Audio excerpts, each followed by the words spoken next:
Sud Radio, Berkov dans tous ses états. Nous sommes en guerre. Je pense qu'on est tous attachés à ce que ces symboles mémoriels, ils vivent un temps. Ici, on attend que l'élève écrive là, L-A. S'il a écrit L''A, vous comptez bon quand même. Je pense qu'on serait tous orphelins si on voyait la Tour Eiffel sans ses anneaux. La matrice est un système, Néo. Ma méthode, c'est de dire la vérité. Il faut dire la vérité, être lucide sur le constat. Il faut être lucide, compris quand c'est difficile. Tu as ajouté la vérité, même si elle est difficile. Qu'est-ce que le réel? Rassembleur de compétences. Réunir autour de la même table des hommes et des femmes qui ont des compétences. Choisies parce qu'elles sont compétentes. Quelle est ta définition du réel? Tout ne peut pas se décider depuis Paris. Les bonnes idées, elles ne viennent pas toujours d'en haut. Oui, je sais, j'ai déjà entendu ça quelque part. Depuis Paris. On les trouve sur le terrain. Je crois au territoire. Sur le terrain. Les territoires. Dans les territoires. Nous sommes en guerre. Est-ce qu'ils sont pas beaux, tous ces premiers ministres? Compétences, à l'écoute, nous ferons attention, nous sommes humbles, voilà. Tous, les Philippe, les Castex, et aujourd'hui Michel Barnier, magnifique. La France est gouvernée. Ne soyez pas grincheux comme ça. Oui, la France est gouvernée, on va en parler. Mais on va commencer par parler peut-être des bruits de bottes, des bruits de missiles, des bruits de guerre qu'on entend. Vous avez vu? Oui, il est temps d'envoyer des missiles à longue portée sur la Russie. Oui, mais si c'est envoyé par des gens pilotés par l'OTAN, est-ce que la Russie ne va pas répondre peut-être sur certaines villes européennes ou sur des concentrations de l'OTAN en Europe? La question est posée, Poutine la pose, Biden réagit, voilà. Certains disent, ça y est, c'est Apocalypse Tomorrow, sinon Apocalypse Now. On va en parler avec Jacques Augard, avec le colonel Jacques Augard, qui connaît effectivement très bien la géopolitique et surtout la géomilitaire, effectivement. Et puis nous allons parler de tout le reste. Donald Trump, voilà, 2 tentatives d'assassinat en 2 mois, ça commence à faire pas mal pour un candidat à la présidence de la République. Voilà. L'Amérique, de temps en temps, nous la rejoue Kennedy, JFK, Kennedy Robert. Voilà, c'est une tradition. Sinistre tradition quand même, on pourrait dire. Et puis Thomas Joly, l'organisateur, vous savez, le metteur en scène des Jeux Olympiques, qui parle de Jeanne d'Arc. Ça aussi, c'est pas piquer des hannetons.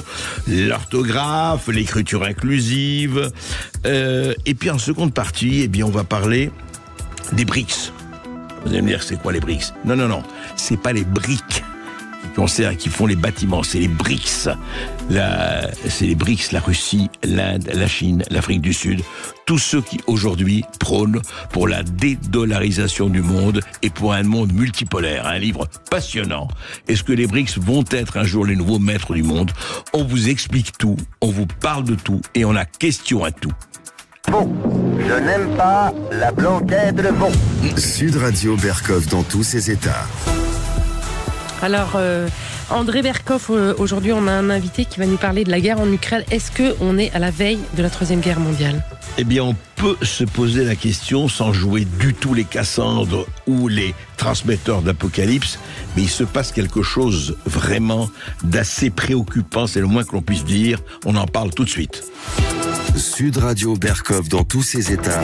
Le fait du jour. A-t-on jonglé avec la bombe? Un jour faudra bien qu'elle tombe. C'est son but et c'est notre lot. Il faudra bien que ce jour vienne. Adieu Paris, adieu Vienne, adieu Rome et Monte-Carlo. Magnifique chanson de Jean-Roger Caussimon, nous deux, vous voyez. Il dit, et c'est une chanson qui date de 60 ans, je crois. Il dit, à force de parler de la bombe, il faudra bien qu'un jour elle tombe, c'est son but. Voilà, adieu Paris, adieu Vienne. Est-ce qu'on va en arriver là? Évidemment, on l'espère jamais. Mais, il se passe quand même beaucoup de choses en ce moment. Bonjour Jacques Augard. Bonjour, Bonjour. Je suis André Berkov. Bonjour, colonel Jacques Augard. Je rappelle que vous êtes fondateur de la Société Intelligence Stratégique. Vous avez été très longtemps colonel de l'armée de l'air, et puis vous avez été à la Légion étrangère. Armée de terre. Armée de terre, pardon, excusez-moi. Excusez-moi, et absolument, et je rappelle votre livre, vous avez reçu pour ça l'excellent livre « La guerre en Ukraine, le regard critique sur les causes d'une tragédie » aux éditions Hugo Doc. Alors, justement, il se passe quand même des choses là par rapport à l'Ukraine et tout. Je résume très rapidement. Éventuel feu vert à l'utilisation par Kiev, donc par Zelensky et le régime ukrainien, de missiles à longue portée contre la Russie. Est-ce que l'Ukraine pourra-t-elle bientôt utiliser des missiles à longue portée?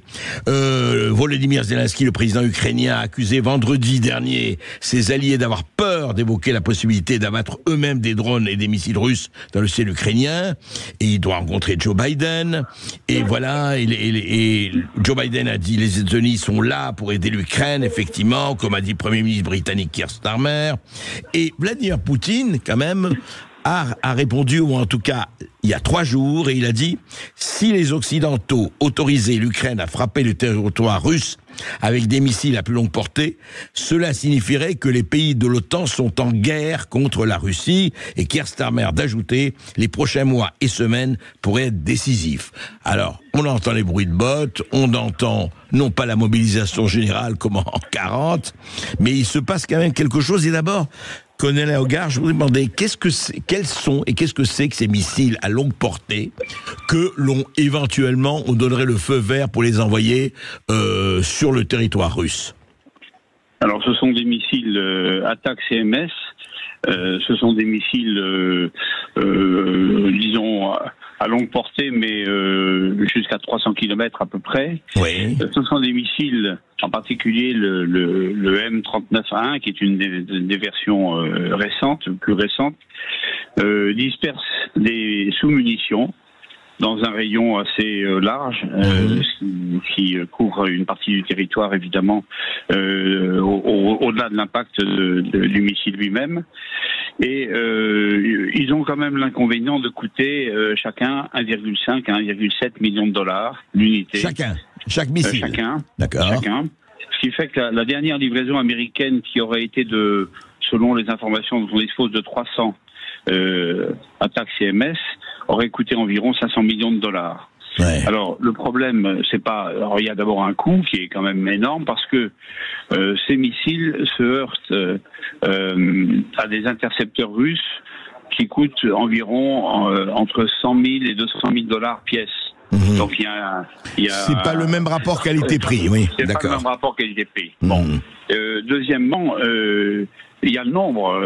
Si on considère que les 300 missiles livrés représentent entre 30 à 40% du stock américain, on voit qu'il y a quand même des limites à la fourniture de ces armes, indépendamment des aspects politiques et stratégiques qui sont liés, évidemment, dont on va parler probablement. Voilà, mais évidemment, c'est une étape supplémentaire s'il devait être employé. On a entendu effectivement Poutine dire qu'il s'agissait d'une implication directe de l'OTAN. Alors justement, colonel Jacques Hogar, je vous interromps justement. Est-ce qu'on joue au poker menteur, ou effectivement, quand Poutine dit, écoutez, si ça se trouve, les Ukrainiens sont pas capables eux-mêmes d'utiliser ces missiles à longue portée, ce sont évidemment des gens de l'OTAN, français, anglais, américains ou autres, et à ce moment-là, ça signifie que l'OTAN est en guerre contre la Russie. Et justement, au-delà donc de ces missiles, ce que vous avez décrit, est-ce qu'aujourd'hui on est au bord du gouffre, ou on est en train de jouer justement, parce que ça fait partie, c'est la guerre de l'information, c'est de la désinformation, c'est le soft power, et on joue à se faire peur? Alors si vous permettez, je pense que c'est pas tout à fait, c'est ni l'un ni l'autre en fait. Oui. Je pense qu'il y a évidemment une partie de poker menteur et je dirais d'opération psychologique, évidente, de part et d'autre. Mais je pense que le problème se complique un peu côté États-Unis, parce que vous avez les élections américaines qui approchent dans moins de 7 semaines. C'est en lien avec d'ailleurs la tentative d'assassinat contre Trump hier, parce qu'on sait très bien que si Trump est élu, les relations avec la Russie vont changer entre l'Amérique et la Russie. Alors évidemment, ça ne met pas en cause forcément l'OTAN, parce que l'OTAN a des velléités d'être indépendant aujourd'hui, plus ou moins. Oui, mais l'OTAN sans les États-Unis, ça me paraît... c'est improbable, vous avez raison. Donc ce qui fait qu'en fait, aux États-Unis, vous avez aujourd'hui deux camps. Vous avez le camp des faucons, les néoconservateurs en particulier, symbolisé par Anthony Blinken, le secrétaire d'État qui revient de Kiev, où il était récemment, pour autoriser officiellement les Ukrainiens à utiliser des missiles longue portée. Et puis vous avez le camp, à mon avis, plus réaliste et plus raisonnable du Pentagone, des officiers généraux qui, au bout du compte, seront ceux qui délivreront les missiles ou pas. Alors ça, c'est un point... Ah oui, ça dépend du Pentagone, vous dites, c'est important ça. Oui, ça dépend du Pentagone, c'est important.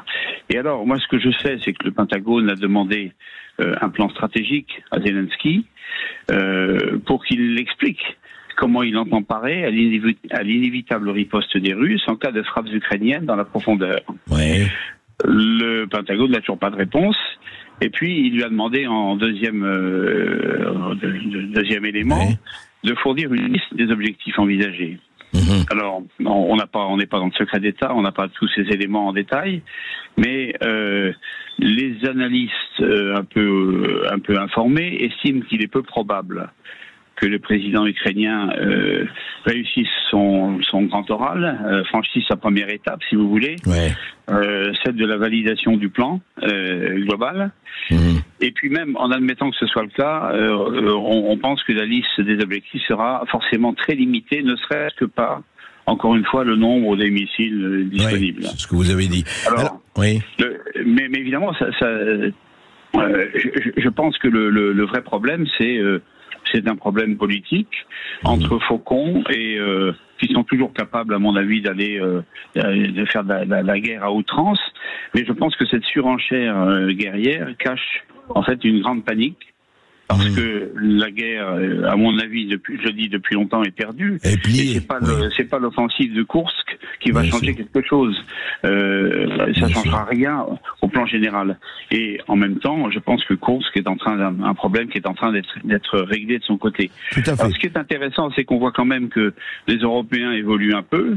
Vous voyez la position du chancelier Scholz. Oui, en Allemagne, le chancelier allemand, qui est maintenant complètement à contre-courant de la volonté guerrière des faucons. Il est au contraire à plaider pour des négociations rapides. Donc voilà, ce qu'on peut dire en ce moment. Oui. En fait, alors justement, colonel Hogar, mais est-ce qu'il ne peut pas y avoir, vous savez, il y a eu, alors évidemment, ça peut faire partie des théories conspirationnistes ou autres, certains ont argué du fait qu'il peut y avoir une espèce de poussée comme ça, non seulement d'adrénaline, mais de façon à reculer, ce qui me paraît effectivement peu probable, les élections américaines, la date du 5 novembre, et puis et surtout, est-ce qu'il ne peut pas y avoir, la question qu'on se pose, sans faire le Dr Strangelove de Stanley Kubrick, le fameux film extraordinaire d'ailleurs, que vous connaissez bien sûr, est-ce qu'il peut y avoir ou pas dérapage? Est-ce qu'il peut y avoir bavure? Est-ce qu'il peut y avoir Sarajevo ou c'est impossible? Aujourd'hui, alors on parle. Écoutez, moi je suis pas prophète et je voudrais pas être un mauvais prophète, mais un dérapage est, je pense, toujours possible. Néanmoins, je pense que comme il y a un risque en fait, comment dirais-je, de dérapage nucléaire derrière, je pense que quand même la dissuasion nucléaire de part et d'autre a toujours été parfaitement intégrée dans les réflexions de nos gouvernants. Alors, ce qui peut être évidemment inquiétant, c'est la position de certains néo-conservateurs au pouvoir aux États-Unis. Il y a un peu une course de la montre qui est commencée avec l'élection américaine. Et comme vous dites, Jacques Hogar, ils sont paniqués. Ils sont paniqués. Oui, ils sont paniqués. Je pense qu'ils sont paniqués. Et je pense que certains peuvent vouloir à tout prix la fuite en avant. Ce qui a toujours été une mauvaise solution dans l'histoire, mais qui est toujours évidemment envisageable. Alors simplement, je pense quand même que les Américains n'ont aucune envie de voir ce conflit risquer de les toucher finalement. Oui. C'est très bien en Europe parce que c'est limité à l'Europe. Alors détruisons l'Europe, ça, il n'y a pas de problème là-dessus. Mais par contre, toucher vraiment aux intérêts américains et risquer de leur porter atteinte, ça, je pense qu'ils ne le voudront pas. Donc voilà. Et puis je pense qu'il y a quand même aussi ne pas sous-estimer les états-majors dans tout ça. Je le dis parce que je vais un peu à contrario de ce qu'on peut entendre ici ou là, mais les militaires me semblent plus raisonnables que les politiques quand il s'agit de la guerre. Ben, les militaires connaissent mieux la guerre que les politiques, faut le dire aussi. Oui, je pense aussi. Juste un mot.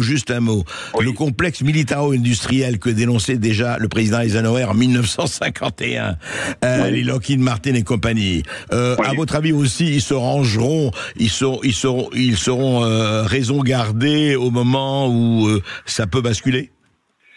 Je pense qu'ils se sont bien servis, si je puis dire, jusqu'à présent. Hein. Ouais, ça fait quand même 2 ans et demi que cette guerre dure et perdure.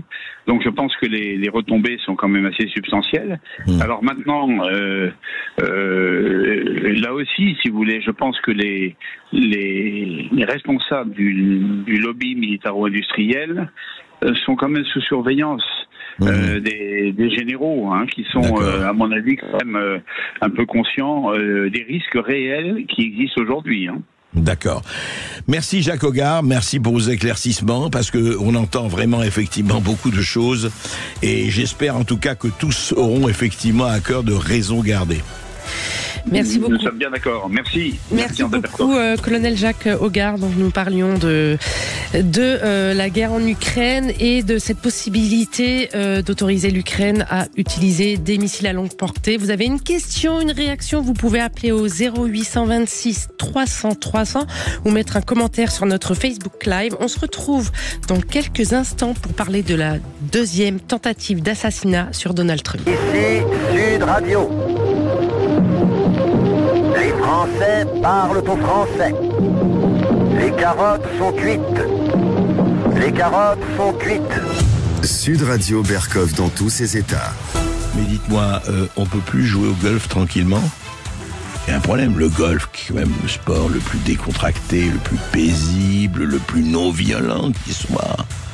Eh ben non, on peut plus jouer au golf tranquillement. Pourquoi? Écoutez. Sud Radio André Berkov.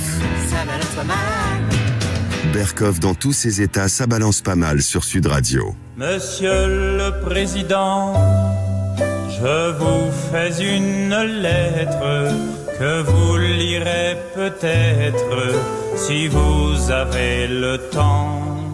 Je viens de recevoir... Boris Vian, le déserteur. Alors là, c'est pas du tout un déserteur. Au contraire, c'est un assaillant. Monsieur le Président, je viens avec ma GoPro, mon AK-47 pour vous tuer, Monsieur le Président. Voilà. Je sais que vous jouez au golf tel jour en Floride, près de Mar-a-Lago, votre résidence. Je l'ai su alors qu'on ne savait pas normalement. C'est couvert, on ne sait pas quel jour. Trump ou ex-président, bien sûr, joue au golf, mais je l'ai appris, ça peut se savoir, et je suis dans un buisson équipé, bien équipé. Et voilà. C'est quand même assez, honnêtement, ça pose beaucoup de questions, que en 2 mois, le candidat à la présidence des États-Unis, je vous rappelle, les élections, c'est le 5 novembre prochain, les élections présidentielles américaines. En 2 mois, 2 tentatives d'assassinat, 2 attentats. Le premier, le 13 juillet dernier. On le connaît, un jeune homme sur un toit, et ce n'était pas la chatte sur un toit brûlant, c'était véritablement, c'était dégarni, il n'y avait personne, ou presque, sur ce toit, ou sur la tour, là, où c'était, et puis voilà, il a tourné la tête, et vraiment, par miracle, on peut dire, il a été épargné, sinon il ne serait plus là pour en parler. Et voilà-t-il pas que là, sur son terrain où il joue au golf, on l'attendait évidemment au prochain trou. Eh bien, il avait fait le 5e, il y a eu le 6e, et puis là, voilà, un membre justement des services de sécurité a vu une push de AK-47, de mitrailleuse, il a tiré, l'individu est parti, mais a été attrapé. Alors là, c'est très intéressant de voir qui est cet individu, hein, le Ryan Ruth. Il a séjourné dans la capitale ukrainienne à l'été 2022. Il a déclaré que son objectif initial était de se battre pour l'Ukraine, mais il a été jugé trop vieux, il a 58 ans. Voilà, il est originaire d'Hawaï et on ne sait pas grand-chose encore, hein, ça s'est passé hier. Mais ce qu'on sait, c'est qu'il a écrit énormément de tweets, on va pas bouler. Il a été sur X comme presque tout le monde, et des tweets extrêmement haineux contre Trump, extrêmement haineux surtout en disant aujourd'hui, la guerre Ukraine-Russie, c'est pas une guerre où on peut avoir des nuances, c'est blanc et noir, il y a les Ukrainiens qui sont les bons et les Russes qui sont, et Poutine spécialement, des salauds et des méchants, etc. Voilà. Beaucoup d'autres conflits sont gris, celui-ci est évidemment noir et blanc, on l'a vu, il a dit ça sur les réseaux sociaux, etc.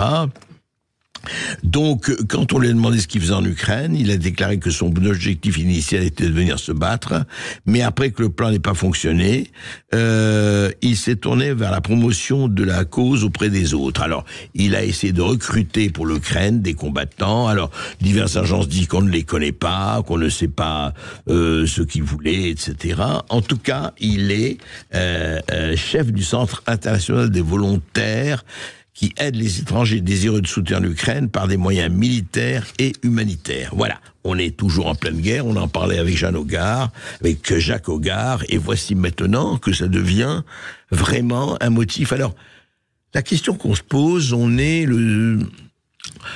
aujourd'hui en septembre, on est le 17 septembre, ou le 16 septembre, le 5 novembre sont les élections américaines. À votre avis, il y aura combien encore de tentatives d'assassinat de Trump ? Et je suis ravi pour Joe Biden et Kamala Harris qu'il n'y a eu aucune tentative d'assassinat sur eux.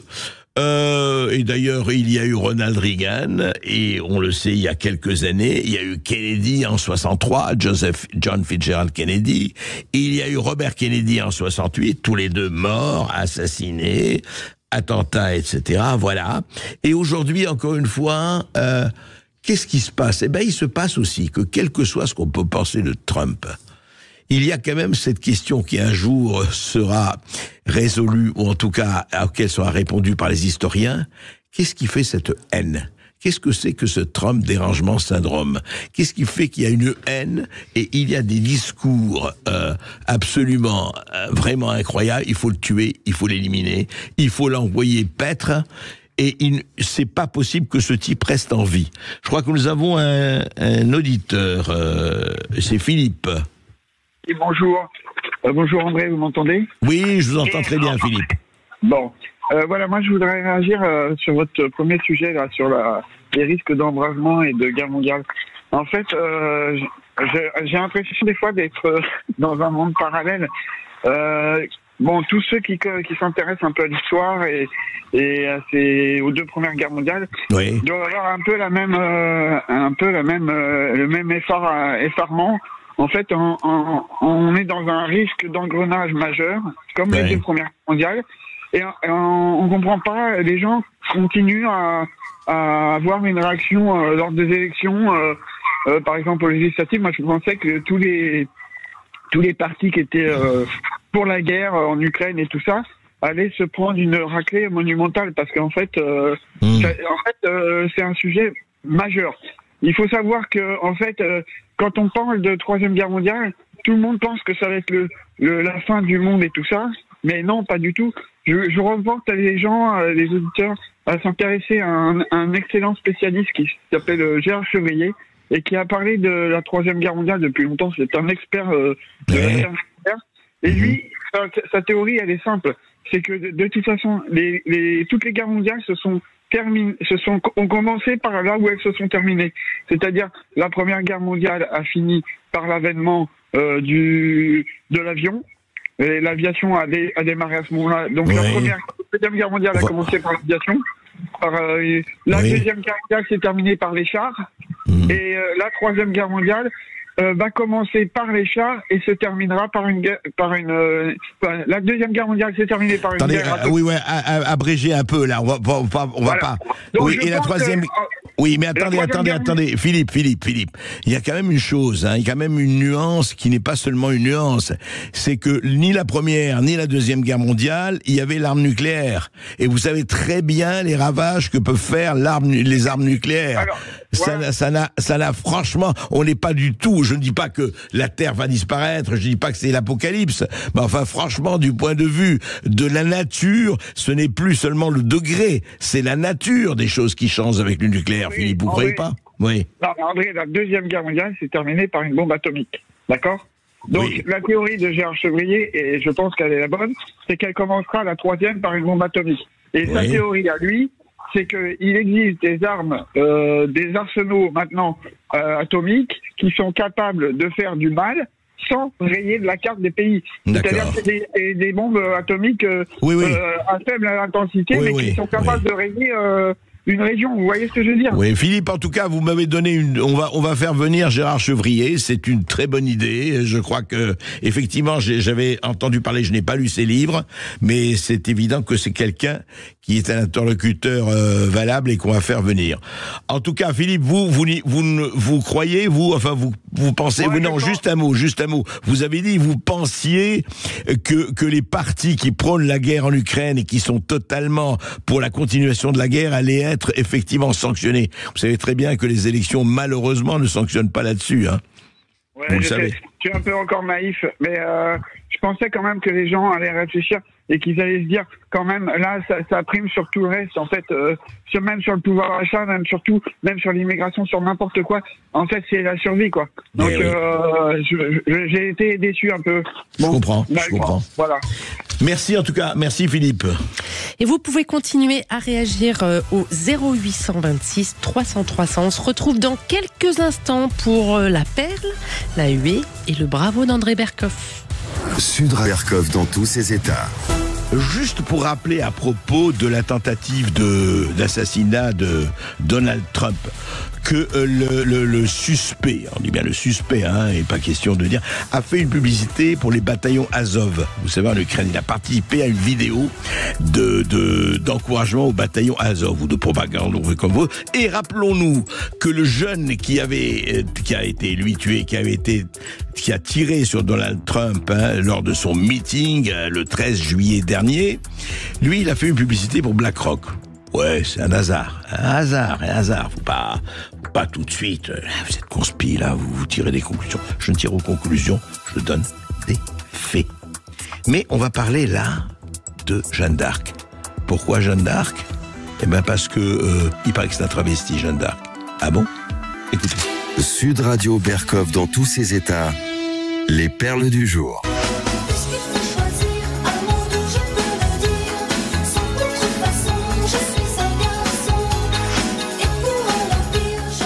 Oui, et c'est Mylène Farmer qui parlait de Jeanne d'Arc. Non, elle parlait évidemment pas de Jeanne d'Arc, Mylène Farmer.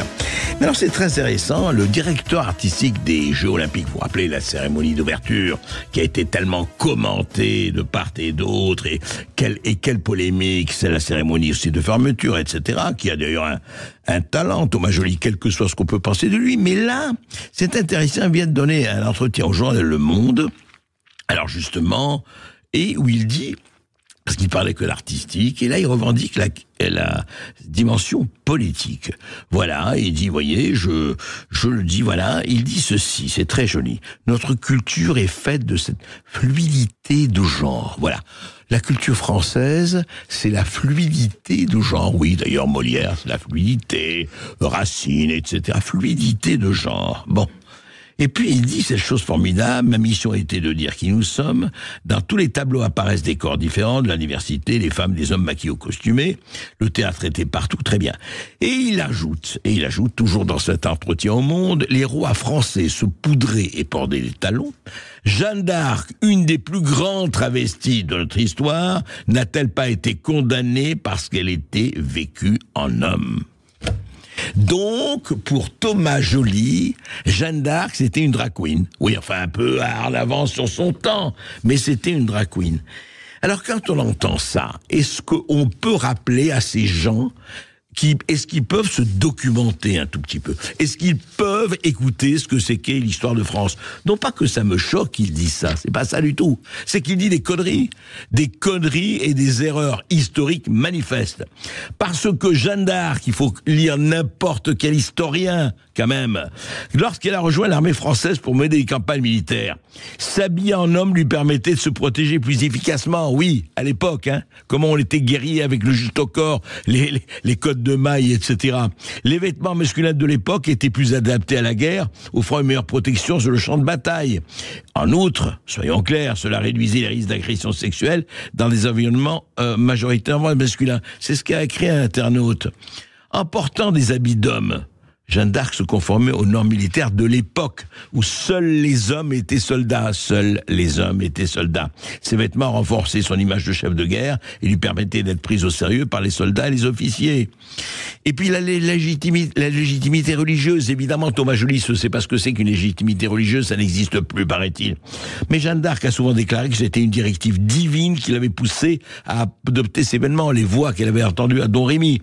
Elle pensait qu'elle suivait la volonté de Dieu et que cela faisait partie de sa mission. Et enfin, et ce n'est pas négligeable, protection symbolique contre les accusations de sorcellerie. En s'habillant comme un homme, elle défiait les conventions sociales et religieuses de l'époque, mais elle le faisait toujours en invoquant un devoir sacré. Elle faisait pas là des changements de genre, hein.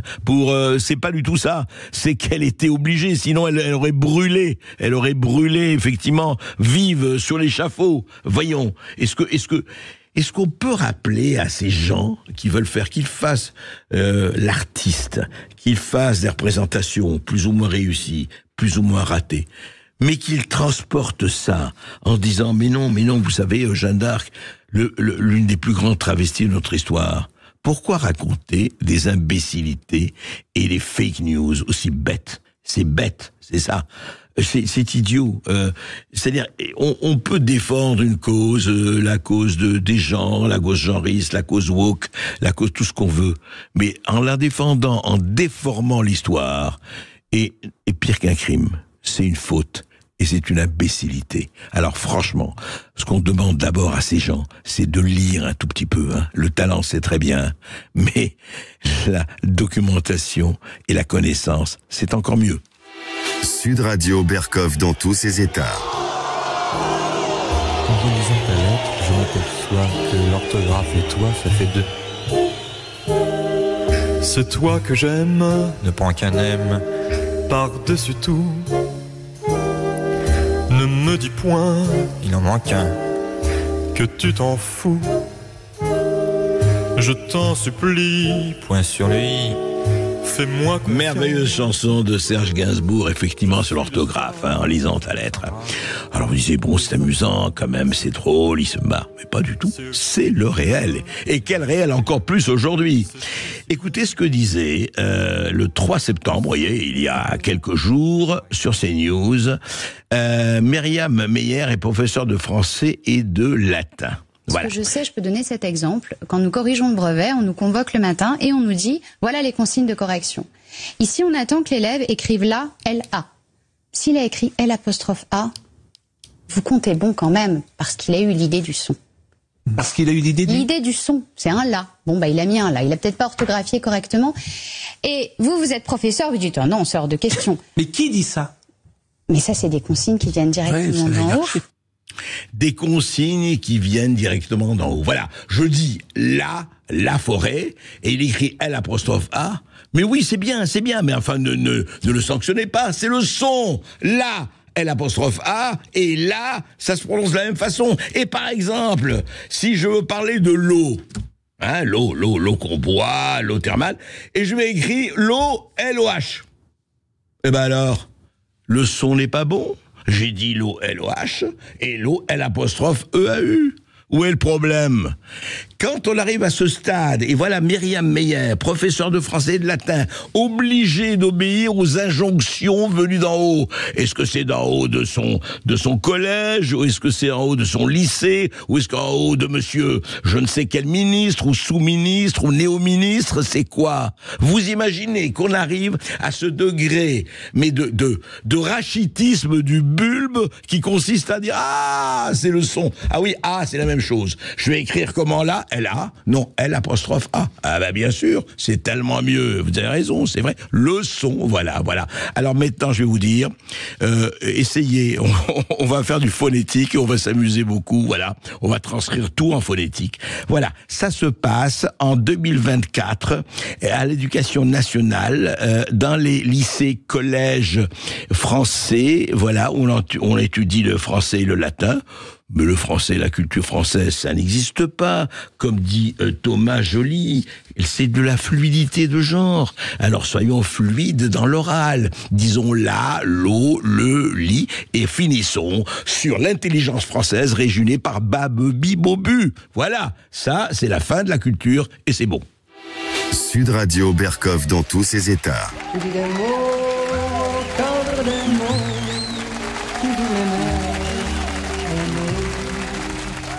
Tu dis parfois, tu dis souvent, n'importe quoi. Plus je t'entends. Et Alain Barrière, bien sûr. Mais alors là, c'est une merveilleuse chanson d'amour, celle d'Alain Barrière. Mais nous, alors, c'est une chanson. C'est pas une chanson. Vous savez, on a réuni, enfin, les internautes ont réuni un certain nombre d'allocations de Premier ministre. Vous savez, quand ils arrivent, voilà. Ils arrivent, ils sont nommés Premier ministre. Alors, on parle que des Premiers ministres de Macron, mais c'était vrai avant aussi. Donc Édouard Philippe, donc Jean Castex, donc Elisabeth Borne, donc aujourd'hui Michel Barnier, Gabriel Attal, bien sûr, son prédécesseur.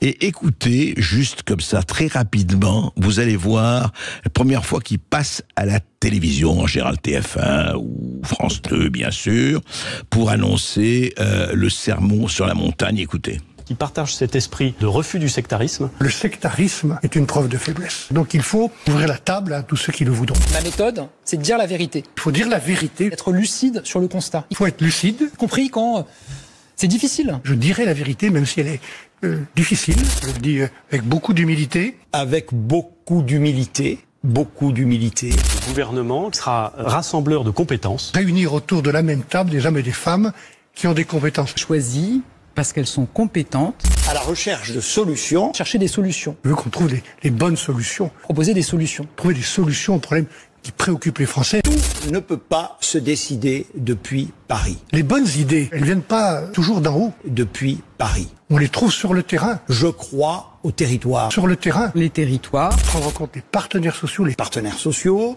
Dans les territoires. Les syndicats. En associant les organisations syndicales. Et puis les élus locaux. Les élus locaux. Les élus pas locaux. Beau. Comme ils sont bien, regardez, d'abord, humilité. Oui, mais je viens à vous avec humilité. Je suis humble. Et puis, je ne pense qu'aux compétences. Je vais rassembler les compétences, bien sûr. Il n'y aura que des compétences. Ensuite, les solutions. Oui, nous allons trouver des solutions. Ne vous inquiétez pas. Et puis, le territoire. Oui, il n'y a pas que Paris. Ils sont tous parisiens, etc. Ils ont tous grandi, etc. Paris, l'ENA et compagnie. Non. Il y a les territoires. On va s'occuper des territoires. On va consulter les territoires. Absolument. Et puis les partis. Et puis les syndicats. Nous sommes là pour ça. Et c'est extraordinaire. Le même langage, le même discours, les mêmes thèmes, je t'aime, moi non plus, les mêmes locutions, les mêmes éléments qu'on retrouve, voilà. Et à chaque fois, ils nous annoncent, ça y est, c'est l'annonce faite au Marie M-A-2-R-I-S, là je fais un peu d'orthographe. Et voilà, écoutez, ça va être merveilleux, vous allez voir, moi je suis pas du tout comme les autres. Non, pas du tout comme les autres. Je parle comme les autres, mais je vous assure qu'au fond, je vous assure, dans mon fort intérieur, je suis vraiment humble. Je vais vraiment chercher les compétences. Je vais chercher des solutions. Je ne suis pas du tout parisien, non. Je vais voir tout le monde. Je respecte tout le monde. J'écoute tout le monde. Voilà, c'est pour ça que nous avons toujours eu, depuis toujours, à Matignon, des anges. Des gens extraordinaires. Malheureusement, ils ont été entravés par qui? Par des consignes venues d'en haut, comme disait cette chère professeure. Et vous ne bougez pas, on se retrouve dans quelques instants pour la suite de Berkoff dans tous ses états. Et aujourd'hui, dans le face-à-face, nous parlons des BRICS.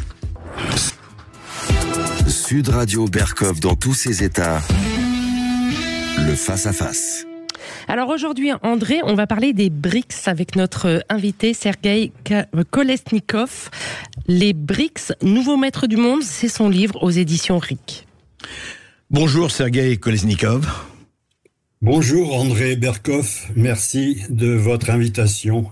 Écoutez, invitation vraiment que j'ai eu l'initiative tout de suite quand j'ai reçu votre livre et que je l'ai lu. Les BRICS, nouveaux maîtres du monde, la géopolitique du XXIe siècle, aux éditions donc RIC, R-I-C. Et j'ai trouvé que vous résumiez vraiment de façon très intéressante tout ce bouleversement du monde qui se passe depuis quelques années, que l'on commence à voir, que l'on commence à connaître, mais qui n'est pas encore tout à fait, effectivement, dont les contours s'esquissent, mais ne sont pas encore tout à fait nets. Alors, les BRICS, nouveaux maîtres du monde, avec un point d'interrogation, mais c'est vrai qu'on peut aujourd'hui se poser la question. Et c'est très intéressant, Sergueï Kolesnikov, votre livre, parce que vous résumez très bien ce qui est en train de se passer. Vous parlez évidemment de ce qui se passait avec l'Ukraine, avec la Russie, mais surtout, vous parlez aussi, et d'ailleurs c'est quelque chose qui nous concerne beaucoup, vous parlez de la censure, vous parlez du narratif, vous parlez de ce narratif qui a encore tout à fait pignon sur rue en Occident et ailleurs. Et alors expliquez-nous d'abord les BRICS, les fameuses BRICS. D'ailleurs, juste pour résumer, c'est qui aujourd'hui les BRICS? Ils sont combien? Ils sont 9. À l'origine, en 2009, il y avait le Brésil, la Russie, l'Inde, la Chine. Et puis ensuite est arrivé à l'invitation de la Chine, l'Afrique du Sud. Et puis cette année, 2024, sont entrés donc l'Égypte, l'Éthiopie, mais surtout l'Arabie saoudite, les Émirats arabes unis et l'Égypte. Et puis il y a des dizaines de pays qui font antichambre pour y rentrer maintenant. Ils sont très nombreux, les candidats, aujourd'hui. Plusieurs dizaines. Plusieurs dizaines. Ouais. Alors, justement, Sergueï Kolesnikov, au départ, c'est venu les 3 ou 4 qui sont réunis pourquoi? C'est-à-dire, c'était par rapport, en réaction à quoi, très exactement? Comme par hasard, je vous ai dit 2009, ça a suivi 2008, c'est-à-dire la crise des subprimes. La grande crise économique, effectivement, mondiale, qu'il y a eu à l'époque. Oui. C'est-à-dire que les BRICS ont voulu un petit peu se mettre à l'abri du chaos généré par le capitalisme mondial, où on leur donnait pas leur place, puisque ni au FMI ni à la Banque mondiale ils ne pouvaient peser lourd. Ils étaient obligés de subir la loi de l'étalon dollar. Finalement, les décisions en termes de libre-échange ou de protectionnisme émis à leur encontre par les puissances dominantes, l'Occident. Donc ils ont voulu un petit peu... pas du tout comme on le présente aujourd'hui, essayer de faire éjecter l'Occident. C'est pas du tout ça. C'est au contraire de se mettre à l'abri Ce n'était pas anti-occidental au départ. Nous allons entrer. C'était pas une volonté d'entrer en guerre, entre guillemets, en guerre pas chaude, mais contre l'Occident. C'était pas ça. Absolument pas, absolument pas. Si vous voulez, c'est intéressant de revenir un petit peu quand même de plus loin pour comprendre. À l'origine, les BRICS, vous savez, c'était un petit peu, ça aurait pu être les NPI de la fin du XXe siècle, les nouveaux pays industriels qui sont entrés à partir de 1980. Comme les dragons asiatiques, par exemple, etc. Voilà, exactement, les dragons asiatiques. Et à l'époque des dragons asiatiques, on pensait que c'était enfin le tiers-monde qui commençait à se développer et qui venait suivre la grande marche des étapes de la croissance initiée par l'Amérique. Alors après, au niveau des BRICS, alors lorsque la Chine s'est désengagée de l'emprise de Mao Tse-tung et qu'elle a commencé à regarder de près sa croissance, avec Deng Xiaoping qui disait peu importe que le chat soit blanc ou noir, l'essentiel c'est qu'il attrape les souris. Bref, capitalisme ou socialisme, pourvu que ça marche. Alors nous, de notre côté, on était très intéressés à faire rentrer la Chine dans l'OMC où elle est entrée en... L'Organisation mondiale du commerce, oui. Oui, parce que en fait... Elle est entrée en 2000... oh non. 2001, elle est rentrée elle doit rentrer en 2001 et la Russie en 2012. Il faudra d'ailleurs expliquer pourquoi si on a le temps. On était très intéressé à ce que la Chine rentre dans l'Organisation mondiale du commerce parce que, d'une part, on avait besoin d'un gigantesque marché. On était déjà dans une crise qui ne s'est jamais terminée depuis l'époque de la crise du pétrole. Nous, les économistes, on appelle ça la crise du Fordisme, mais pour les économistes libéraux, la notion de crise, elle est intellectuellement impensable. La crise, ça n'existe pas. Donc, du coup, on voit pas que on est toujours dans la crise. Donc, la Chine, pour nous, c'était un sauvetage, c'était un pari gagnant-gagnant. L'immense marché de plus d'1 milliard de consommateurs. Voilà. Et on allait en plus pouvoir transformer la méchante Chine communiste en bonne Chine libérale qui allait reprendre le chemin de l'Amérique, quoi. Donc c'était parfait. Alors pour la Russie, c'était un petit peu plus difficile parce que alors, la Russie, elle s'est dégagée du communisme par miracle, en fait, par l'arrivée de Gorbatchev. Mais entre la fin entre 90 et 2000, ça a été terrifiant, quoi.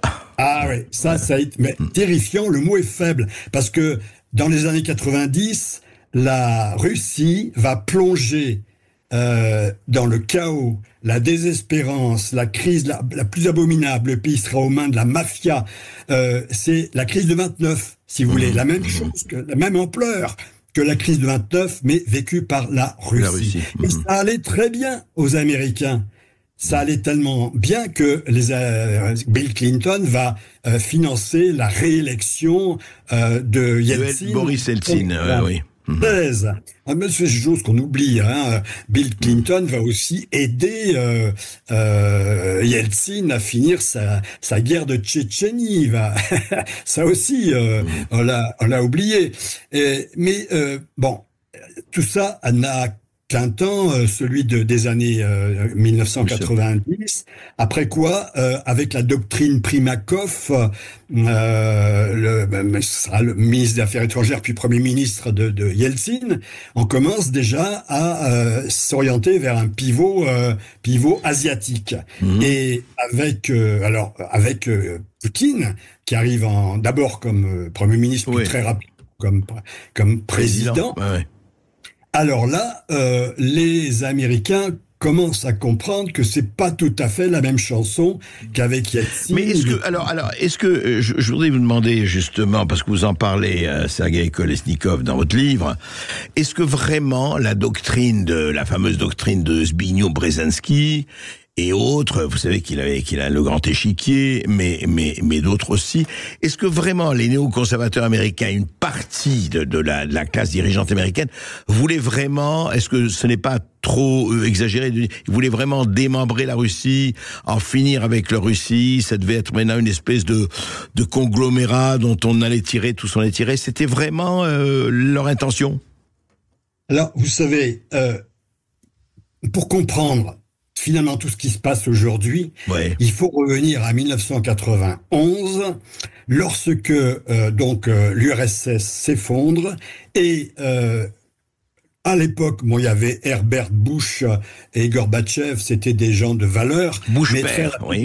Très rapidement, va arriver des gens comme Bill Clinton, et Bill Clinton va jouer un double jeu, c'est-à-dire que au lieu de continuer le partenariat stratégique pour la paix, c'est-à-dire la transformation de l'OTAN qui n'avait plus lieu d'être, puisqu'il n'y avait plus d'ennemis. Il n'y avait plus de pacte de Varsovie non plus.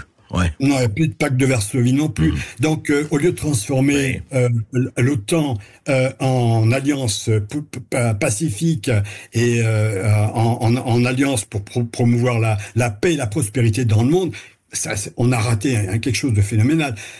En fait, Bill Clinton, comme je le dis, je ne sais plus si c'est dans ce bouquin ou dans un autre, dans la tête de l'oncle Sam, qui était juste... oui, votre précédent livre, absolument, dans la tête de l'oncle Sam. Le précédent livre. Alors, vous me dites, oui, Bill Clinton, donc... Bill Clinton, en fait, a choisi de trahir les engagements de James Baker et de Herbert Bush, c'est-à-dire pas un iota vers l'OTAN, pas un iota de l'OTAN. Oui, il avait dit l'OTAN ne va pas s'avancer vers l'est d'1 centimètre, c'était ça. Voilà, voilà, c'est exactement ça. Et ça, il fallait le promettre à Gorbatchev parce que on avait besoin de son autorisation pour la réunification de l'Allemagne. De l'Allemagne, oui.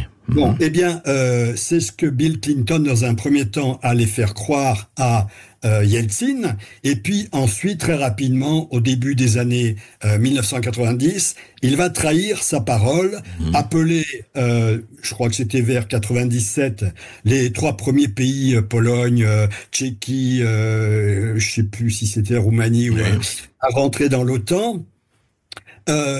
Pourquoi et ensuite, ça va être la marche en avant, l'encerclement de l'Amérique autour comme un boa constrictor qui veut étouffer sa proie. Pourquoi est-ce qu'il a fait ça, Bill Clinton? Je le dis, à mon avis, il a la pression du complexe militaro-industriel américain qui n'a fait que se développer, qui est apparu à travers la Deuxième Guerre mondiale. Vous savez, c'est en 1941, au début de la guerre, les Américains construisaient un porte-avions, il leur fallait 1 an.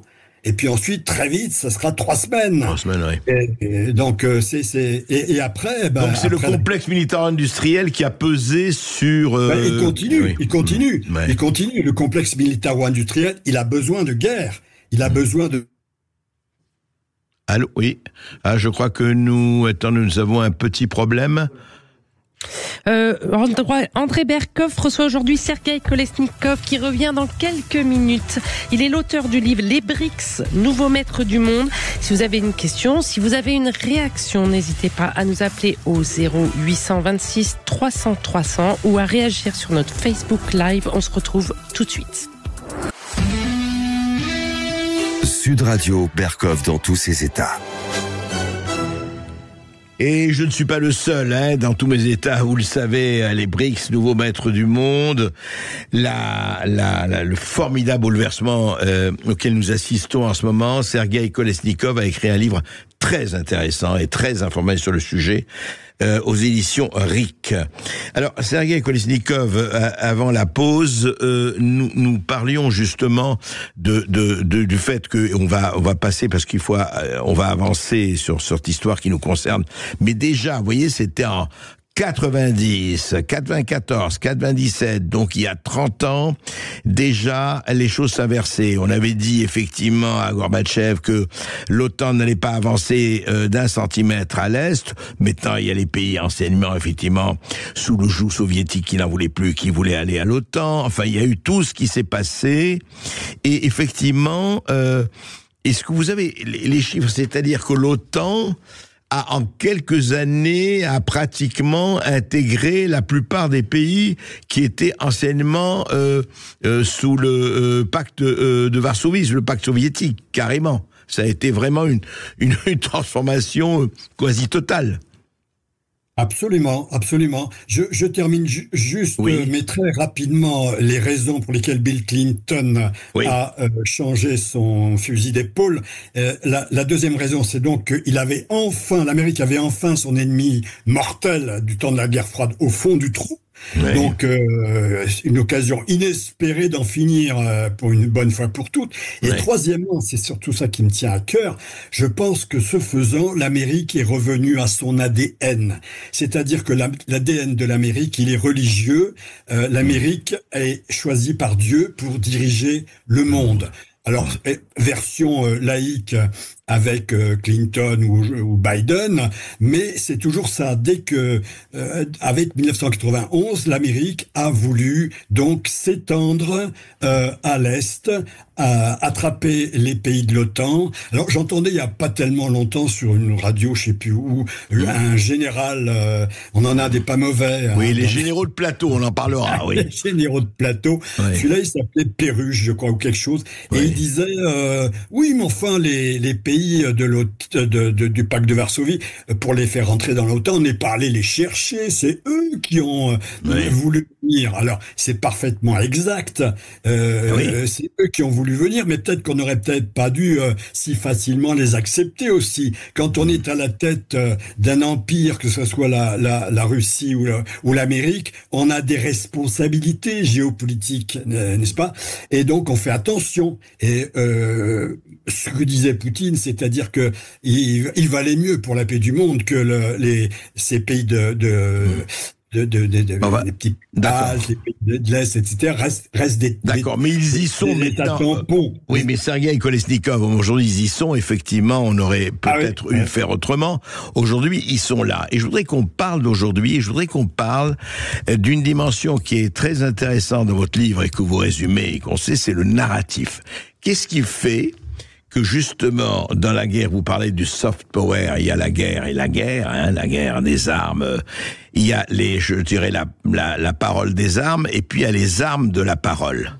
Qu'est-ce qui fait que ce narratif s'est implanté de façon formidable, alors qu'il y avait eu le Donbass, il y avait eu que dès le 2 mars 2022, vous aviez Hitler d'un côté, c'était Poutine, et Churchill d'un côté, c'était Zelensky. Je parle du narratif occidental, en tout cas dans sa grande majorité.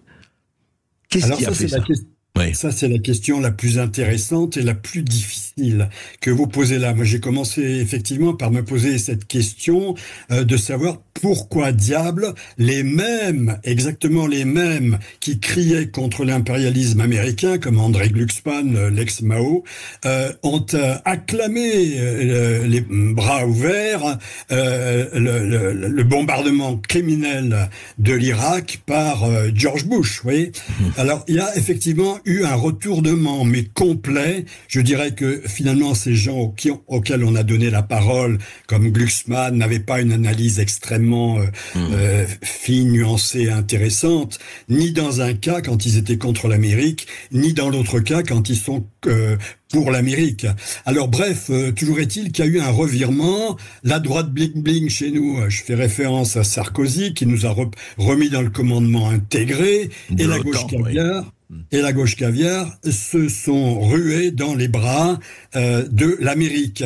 C'est, à mon sens, à partir de Sarkozy, justement, on commence à avoir des élites qui sont pas tellement au niveau de ce qu'il aurait fallu. Mais il y a aussi autre chose, c'est-à-dire que l'Amérique, quand elle a commencé à s'en prendre, à vouloir avancer, encercler la Russie, oui. Elle a fait ça avec ses fondations. Et elle a des dizaines, quand c'est pas des centaines de fondations qui s'occupent de géopolitique. Et alors là où ça devient intéressant, c'est quand vous dites fondations, c'est les think tanks, les cabinets de conseil, etc. Exactement, ce sont les think tanks où nos journalistes de mainstream vont s'abreuver en analyse pour pouvoir en parler à la télévision, mais ils ne vont pas peut-être jusqu'à voir que ces fondations sont des émanations, en tout cas sont financées par le lobby militaire ou industriel dont nous parlions tout à l'heure, sont financées par la CIA, sont financés par le Pentagone, sont financés par le département d'État et des fous furieux comme l'ami Soros avec sa fondation. Oui. Et tous ces gens-là sont des gens qui ont... Alors, l'Europe est devenue... a perdu la tête, a perdu la raison, si on peut le dire, et maintenant qu'elle a commencé, eh bien, elle a participé au crime de l'Amérique, dont on reviendra peut-être tout à l'heure, mais enfin le coup d'État du Maïdan quand même, c'est un coup d'État. Hein. 2014. En Oui. 2014. Avant 2014, il y a une démocratie. Après 2014, il n'y a plus de démocratie, il y a un régime policier. Alors, ça fait doucement rigoler quand on nous dit qu'il faut aller défendre nos valeurs en Ukraine. C'est de la folie furieuse. Donc, folie furieuse chez nous, ben nous, vous savez, on s'est fait, c'est comme le serpent K dans le livre de la jungle de Mowgli, on s'est fait complètement hypnotiser par ce discours américain qui, lui, est un discours qui sait très bien où il va. Par contre, l'Amérique n'a pas... L'Amérique, vous savez, c'est toujours pareil, c'est Dr. Jekyll et Mr. Hyde. Oui, il y a les deux, parce qu'il y a des choses formidables en Amérique, il faut le dire aussi. Ouais, hein. Bien sûr. Mais moi, quand j'étais jeune, enfin... on n'est pas très très loin en termes d'âge. Quand j'étais jeune, j'adorais l'Amérique, John Wayne, la défense de l'orphelin, la veuve et de l'orphelin, etc. Le bon contre les méchants. On se rendait pas compte à l'époque que s'il y avait John Wayne, s'il y avait les films de Far West, c'est qu'il y avait déjà des bandits, quoi. En fait, les bandits. Mais Sergueï Kolesnikov, mais est-ce qu'on pourrait pas vous dire, oui, d'accord, très bien, vous parlez effectivement de ce discours, des think tanks, des fondations, de tout ce que fait. Mais la Russie aussi a ses think tanks, ses fondations, sa guerre de l'information. C'est de part et d'autre. Simplement, l'une est peut-être moins influente que l'autre chez nous. C'est peut-être ça. Ah ben évidemment, chaque pays a ses réseaux d'influence, de propagande, et c'est bien normal, et c'est bien naturel. Ce qui est moins naturel, c'est que ces réseaux de propagande soient mis d'un côté, du côté américain, pour la volonté impérialiste de dominer la planète entière, le monde entier, et c'est ça qui va générer les révolutions de couleur, les guerres de George Bush, et puis la guerre de Biden aujourd'hui, parce que c'était quand même un plan du Pentagone, c'est le Extending Russia, le plan de la Rand Corporation qui a prévu cette guerre d'Ukraine. Et alors que de l'autre côté, Poutine et les BRICS ne veulent pas la guerre, ils veulent un monde multipolaire, favorable au commerce, à la paix et au pacifisme, quoi. Donc on peut pas le mettre sur le même plan. Poutine avait, alors jusqu'à présent, enfin jusqu'à ces dernières années, il était trop faible pour réagir du temps de George W. Bush, quand il a dit en 2007 au sommet de sécurité de Munich, et il a dit bon, trop c'est trop, maintenant il faut comprendre que nous on est pacifique. Au-delà de cette limite, vos tickets les plus valables, en tout cas, étaient faibles. Voilà, exactement. Si vous venez chercher l'ours russe dans la taïga, vous n'allez pas être déçu du voyage, quoi. Sergueï, oui, pardon, on va juste faire une toute petite pause et on vous reprend après vous, c'est passionnant, et on va essayer de comprendre un peu ce qui se passe justement avec ces BRICS, avec ce changement total des plaques tectoniques qui fonctionnent à toute vitesse. À tout de suite. Et si vous avez une réaction, une question, n'hésitez pas à nous appeler au 0826 300 300 ou à réagir sur notre Facebook Live. Sud Radio, Berkov dans tous ses états. Sergueï Kolesnikov, les BRICS, nouveaux maîtres du monde, Rick Essay. Sergueï Kolesnikov, quand même, essayons un peu dans la nuance. Vous dites, les BRICS, oui, contrairement à l'Amérique, qui a effectivement toujours cette vocation, qu'elle soit religieuse ou séculaire ou séculière, de diriger le monde. On se rappelle de la fin de l'histoire de Fukuyama. Il n'empêche que quand même dans les BRICS, quand vous dites pacifiste, etc., il y a quand même l'Arabie Saoudite qui a massacré 400 000 personnes au Yémen, il y a quand même l'Iran, il y a quand même tous ces gens-là, la Chine, dont on ne peut pas dire que le crédit social est une vertu démocratique évidente. Est-ce que vous n'avez pas quand même peut-être légèrement tendance à angéliser les uns et à diaboliser les autres, cher Sergueï Kolesnikov? Oui, je vois ce que vous voulez dire. Effectivement, moi, la Chine, c'est pas ma tasse de thé comme société de surveillance où j'irais volontiers vivre. Pas davantage d'ailleurs que l'Arabie Saoudite. Mais alors justement, à propos de l'Arabie Saoudite, ça c'est très intéressant parce que lorsque l'Arabie Saoudite va quitter l'alliance avec l'Amérique, c'est vraiment un point de bascule phénoménal. Phénoménal. Et pourquoi l'Arabie Saoudite finit-elle par renverser son alliance, rentrer dans les BRICS, et voyant son avenir plutôt du côté de la Russie et de la Chine, plutôt que du côté de l'Amérique. Alors que l'Amérique, elle était création de l'Amérique presque, enfin on peut dire. Ah oui, le roi Ibn Saoud avait créé le pacte du Quincy avec la Roosevelt, et c'était donnant-donnant. Tu me donnes ton pétrole et moi je te protège militairement. Voilà. Alors qu'est-ce qui s'est passé, justement? Je te protège militairement. Or, avec la guerre de 2003, lorsque George W. Bush, la CIA a inventé un prétexte, comme elle le fait toujours, pour la guerre d'Ukraine, ça sera exactement pareil, inventé un prétexte pour lancer un tapis de bombes sur l'Irak, l'Arabie Saoudite va se dire, mais enfin, quand même, c'est bizarre. Avant cela, Saddam Hussein était le grand allié de l'Amérique. Et c'est lui qui a fait le job. C'est lui qui s'est tapé 8 ans de guerre monstrueuse avec l'Iran contre l'Iran. On allait, alors là, personne n'est allé dire oui, mais ils ont utilisé du gaz chimique. Oui, mais alors on fait. Il y a eu un massacre de 200 à 300 000 personnes. Personne n'en parle, oui, c'est vrai. Personne n'en parle. Et alors, Saddam Hussein croyait que il a fait le job pour l'Amérique.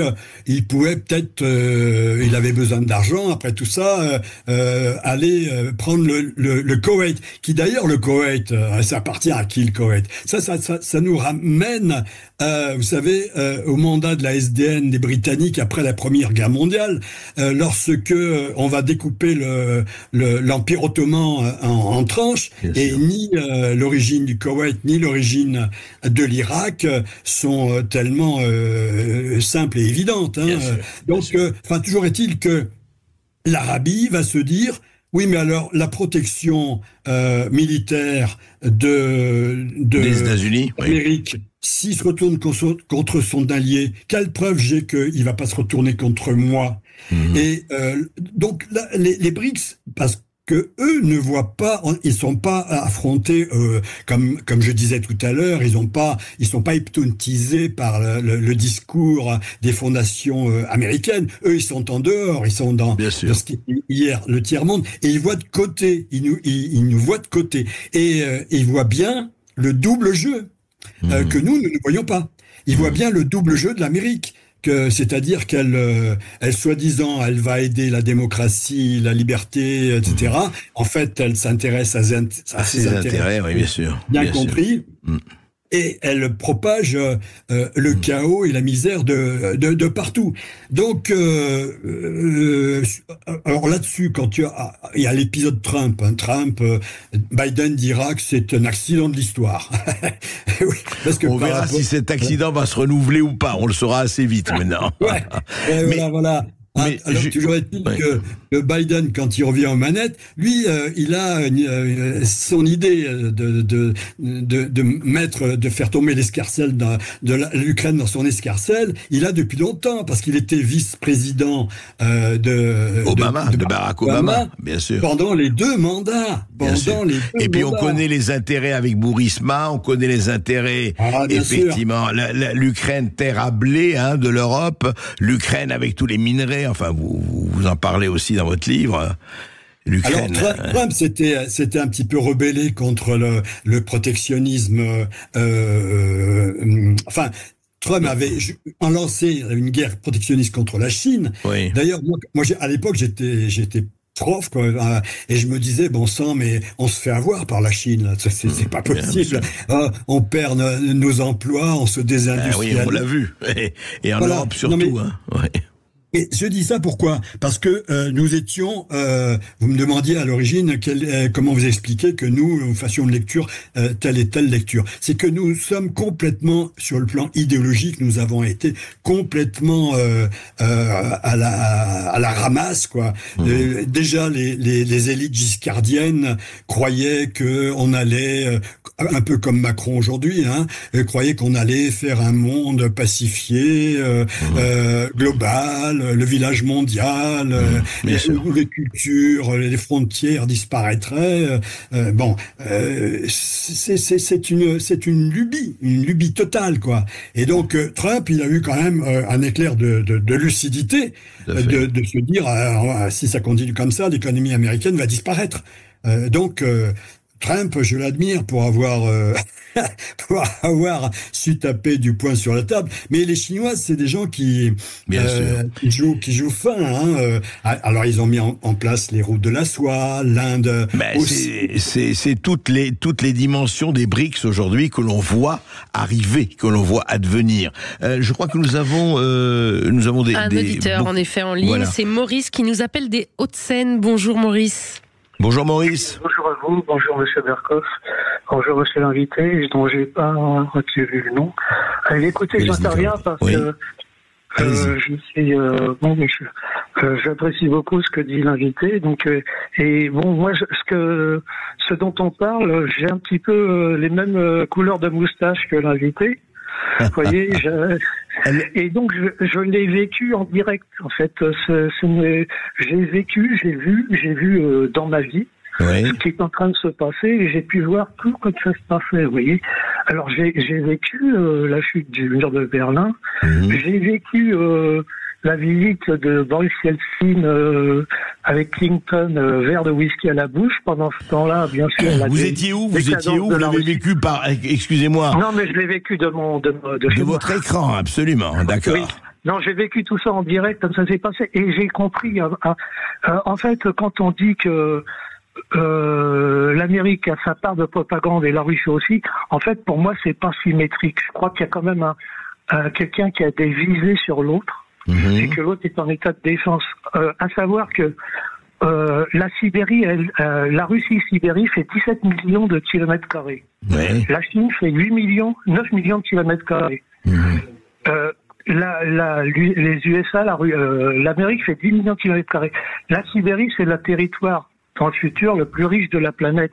Et ça, l'Amérique le sait depuis la libération. Et si elle s'ingénie, malgré la visite de Gorbatchev, la chute du mur de Berlin, l'acceptation justement de non-agression, en fait. Si elle s'ingénie à toujours faire passer la Russie, à diaboliser le système russe, malgré tout ça, c'est parce qu'elle ne veut en aucun cas d'un partenariat entre la Russie et l'Europe. Parce que ça lui permettrait d'écouler toutes ces richesses de ce continent. Maurice, et c'est pour ça qu'elle est diabolisée depuis la chute du mur de Berlin. D'accord, Maurice, on vous a écouté effectivement. Sergueï Kolesnikov, que pensez-vous justement il dit que ce que dit Maurice, c'est que effectivement c'est inégal et qu'il y a l'un qui veut effectivement, d'ailleurs vous l'avez dit un peu, dévorer l'autre. Oui, tout à fait. C'est ce que je viens de vous dire. C'est-à-dire que l'Amérique veut dominer le monde, alors que la Russie veut un monde multipolaire, basé sur des rapports économiques d'égalité, quoi. Bon, maintenant il y a aussi une autre chose. Alors, dans ce qu'a dit l'invité, je suis content qu'il pense un peu comme moi, mais enfin moi je suis, vous savez, économiste, sociologue, politologue, donc la dimension économique, certes, elle est très importante, elle existe bien sûr, mais il faut pas radoucir quand même ou éliminer les dimensions idéologiques, les dimensions culturelles. L'Amérique, elle marche sur les deux. Quand vous l'avez dit. Quand je disais qu'elle revient à son ADN religieux, eh bien, je pense que c'est vraiment une réalité. Maintenant, au sujet de l'Europe, pourquoi est-ce qu'on en arrive à des... Emmanuel Todd disait dans son dernier bouquin, il faut quand même être un peu dérangé pour s'imaginer que la Russie, 140 millions d'habitants, va vouloir faire la guerre à l'UE 450 millions d'habitants. Et envahir l'Union européenne, mais on dit envahir l'Union européenne, donc à se mettre à dos l'OTAN, c'est-à-dire pas loin de 1 milliard d'habitants. C'est-à-dire il faut être quand même un petit peu dérangé. Alors comment se fait-il que Scholz, Macron, von der Leyen, Charles Michel, tous les dirigeants des pays baltes, des Polonais, etc., soient un peu dérangés quand même? Il change. Vous avez remarqué que le ton change ces derniers temps. Oui, ça change, effectivement, ça change. Comme j'ai écouté ce que vous disiez avec le colonel Hogar, c'est la grosse panique maintenant qui s'installe. Et je reviens sur l'Europe. L'Europe maintenant, elle s'est trop enferrée dans ses mensonges. Elle est obligée, c'est la fuite en avant. Elle a dit Boutcha, c'est les criminels russes. Bon, c'est pas vrai. Le Maïdan, c'est une révolution spontanée, magnifique, c'est la démocratie. Bon, c'est pas vrai. Ils diront même que la trahison de pas un pouce vers l'Est, c'est écrit nulle part. Forcément, c'est écrit nulle part, parce que sinon, on violerait l'article 10 du traité de l'OTAN, dit de la porte ouverte. Donc, vous pouvez pas coucher par écrit quelque chose aussi fondamentalement... voilà. Justement, mais c'est bien de rappeler ça. Je crois que nous avons un auditeur avec nous. Oui, nous avons un nouvel auditeur, c'est Philippe de Caen. Bonjour Philippe. Bonjour Philippe. Bonjour André, bonjour monsieur Kolesnikov. Oui, juste un petit constat. Puis après une question pour monsieur Kolesnikov, oui. Enfin, contre la crise des subprimes 2008-2011, les investisseurs asiatiques, russes et pas que, n'ont pas cru à cette crise. Ils pensaient que les Américains, les USA, allaient redresser la barre. Après, quand ils ont vu s'écrouler les Lehman Brothers et autres, là, ça a été le sauve qui peut. Je dirais que les investisseurs asiatiques et russes et autres institutionnels, je vais donner une petite image un peu risible, étaient en costume 3 pièces, chaussures Berluti, et se retrouvaient en slip et en tongs. Donc, moi j'ai une question pour monsieur. Allez-y, Philippe. C'est les nouvelles règles du commerce international qui, d'après monsieur Balachnikov, vont devoir s'imposer. En clair, vous avez le G7 qui va perdre et qui perd actuellement en puissance par rapport au BRIC Plus. Ils vont devoir redistribuer les règles du commerce international. Donc, sur quelle base demain on va pouvoir s'entendre, on va pouvoir négocier. Et en clair, qui va devenir le leader? Alors, Sergueï Kolesnikov va répondre juste après cette petite pause. Nous reprenons. Et effectivement, c'est une vraie question. Sur quelle base il y aura possibilité de négociation? On se retrouve juste après cette petite pause.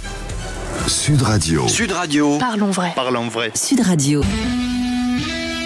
Sud Radio, Berkov dans tous ses états.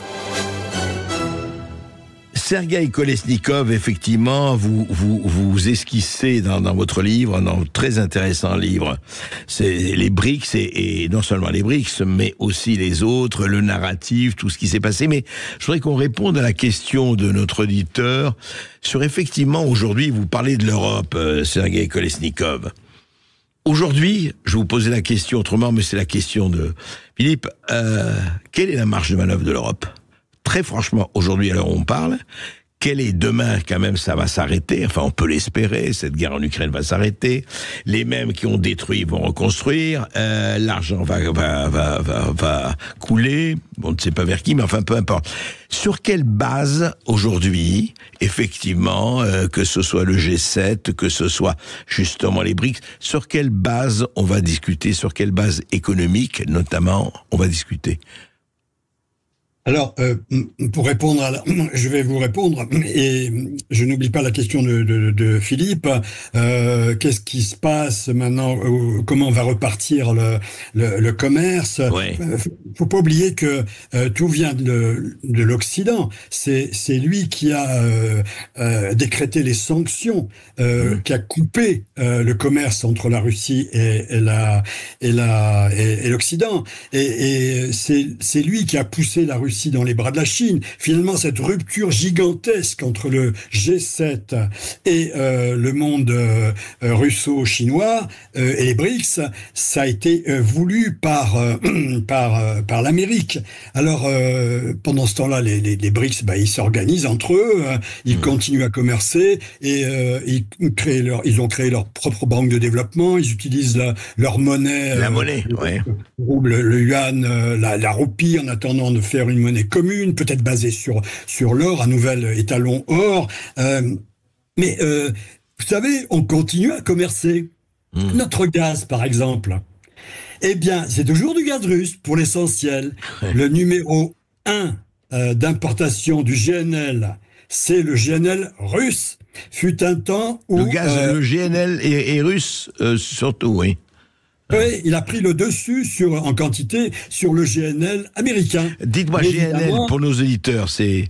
Rappelez-vous. C'est gaz naturel liquéfié. Gaz naturel liquéfié, absolument. Voilà, on avait Total Energy avait des progrès à faire, enfin un espoir de développement fantastique dans les projets de partenariat avec la Russie du côté de Arkhangelsk, d'où part maintenant les nouveaux tuyaux pour arroser la Chine, l'Europe, l'Asie centrale. Ouais. Mais d'ailleurs, on a encore un tuyau sur les 4 tuyaux que l'Amérique a détruits. Donc aujourd'hui, on continue d'acheter du gaz russe.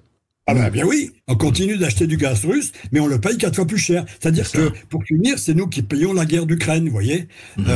C'est nous qui sommes au 4e sous-sol, on a une pauvreté délirante, on a des gens qui n'arrivent plus à se chauffer, parfois à difficulté de s'alimenter, on voit le retour de la colocation, enfin, vous savez, la colocation, c'est un peu les appartements collectifs du début des soviets, hein, c'est ça. Alors les USA, les USA tirent toujours les marrons du feu. Ils ont pris nos marchés, ils ont mis en vente leur F-35.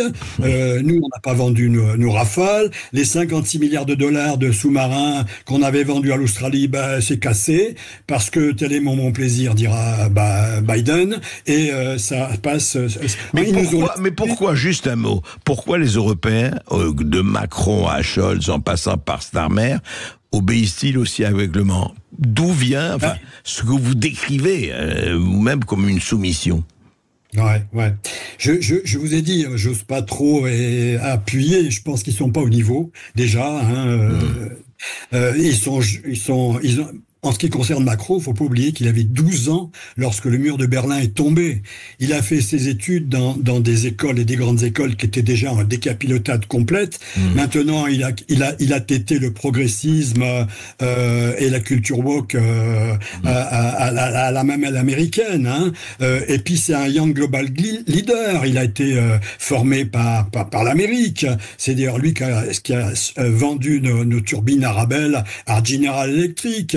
Et tout ça, faut pas oublier. Alors, je vais pas dire Poutine peut se le permettre de le dire. Moi, j'ai pas assez d'argent pour aller au tribunal, mais Poutine disait les dirigeants européens sont pas simplement des laquais, mais des traîtres vis-à-vis de leur pays. Alors Scholz, lui, c'est une autre affaire. Scholz, c'était un gauchiste, un brave gauchiste, anti-OTAN. Il avait plein de cheveux d'ailleurs quand il était jeune, mais il est resté le même dans sa tête, quoi. Lui, il trouvait très très bien d'arrêter le nucléaire en Allemagne. Aujourd'hui, il relance les centrales à charbon. Oui, ça on sait.